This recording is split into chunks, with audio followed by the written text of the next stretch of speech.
The film starred in 1997. David Scott Ghantt thought being an armored car driver would be a dream come true. He discovers that it's pretty boring stuff, and he often fantasizes about getting robbed. Everything changes when he meets Kelly Campbell, a new employee at his bank. The bank name is Loomis Fargo. Now, David and Kelly hit it off at a shooting range, where David accidentally shoots between his butt cheeks. He is in love with Kelly, but he is already engaged to a girl named Jandis, a strange woman, who originally engaged to David's distant cousin before his death. David goes to an awkward engagement photo shoot. One day at work, David and Kelly's boss yells at the two of them to go back to work, so Kelly stands up for David. She argues that, even if she gets fired, she can collect unemployment. She pushes it too far when she pretends to harass David and grab his belt, causing his gun to go off and shoot a window. Now she's definitely fired. Before Kelly leaves, David asks for her number. She adds the numbers 1,4,3 to the end, since it means "I love you" to her, and it's sort of like a signature. Kelly stays with her childhood friend, named Steve Chambers, his wife Michelle, also their sons, and two friends of Steve.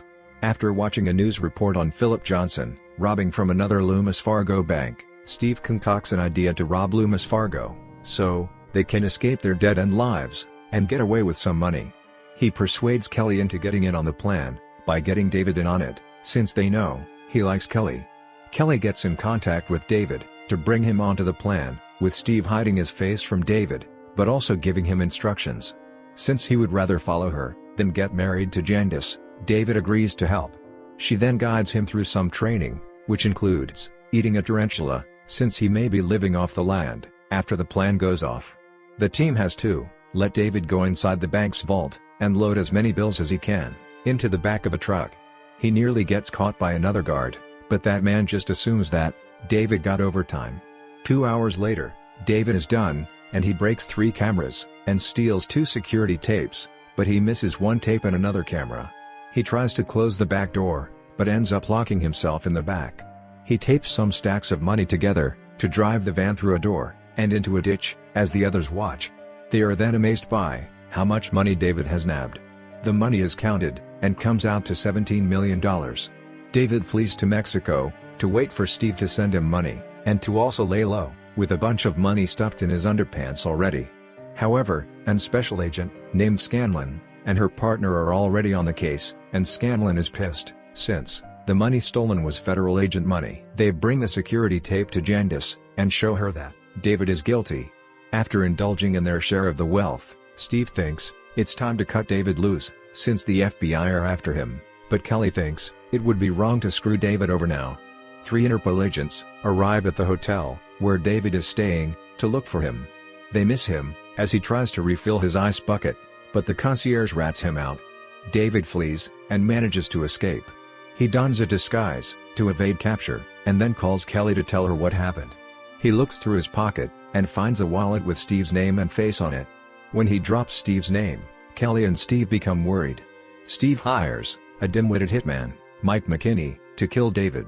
He goes down to Mexico to buy a gun, but he buys a wooden display gun that even the seller says isn't worth anything. When Mike attempts to kill David in the streets, the gun backfires and blows up in his face. He then goes after David, after instigating a chase, which results in multiple car accidents. Scanlon goes around asking about David and how he can be found. Everyone tells her to go to Kelly. Scanlon and her partner talk to Kelly, who quietly breaks down when she realizes David is in trouble. On the other hand, Mike eventually gets David by knocking him unconscious. He gets ready to cut David up until he looks at his ID and sees that Steve used Mike's own name and information to give David a fake ID. Thinking David was born under the same circumstances as him, Mike gives up trying to kill David because he thinks they were brought together by fate, so they become buddies. Now, David calls Steve and demands that he send him money within 2 days, or else he will turn himself into the authorities and name-drop Steve first. In other scene, Kelly is at a clothing store when she is confronted by Jandis near the fitting rooms. She knows that Kelly was David's mistress, and she attacks her. The two fight in front of everyone, with Kelly getting Jandis off by hitting her with a mannequin body. One of Steve's guys then follows Kelly. David calls back when he finds that Steve did not transfer money to his account. Steve then reveals that he has Kelly as a hostage, and he orders David to go to South America until he receives further instructions, or they will hurt Kelly. David is getting ready to leave from the airport, just as the same 3 Interpol agents are there, looking for him. Mike is there too, because he is heading back to the States to kill Kelly under Steve's orders. When David finds out, he tells Mike who Kelly is, and Mike can't bring himself to kill David's woman. The agents show up and try to arrest David, but he and Mike beat them up. They trade plane tickets and say their farewells. Steve is holding a house party, which David infiltrates to rescue Kelly. Scanlon gets one of Steve's neighbors to wear a wire to get a confession out of Steve. David breaks Kelly out of the shed where she is being held, and he steals Steve's BMW to make a getaway. Unfortunately, David's plan to burst out the gates backfires. Steve catches him and tries to beat him up until David realizes he is near the police van with the detectives waiting for their confession. David tricks Steve into admitting that he was the mastermind of the whole plan, giving the detectives enough reason to arrest him. David and Kelly say goodbye just before they are hauled off to prison.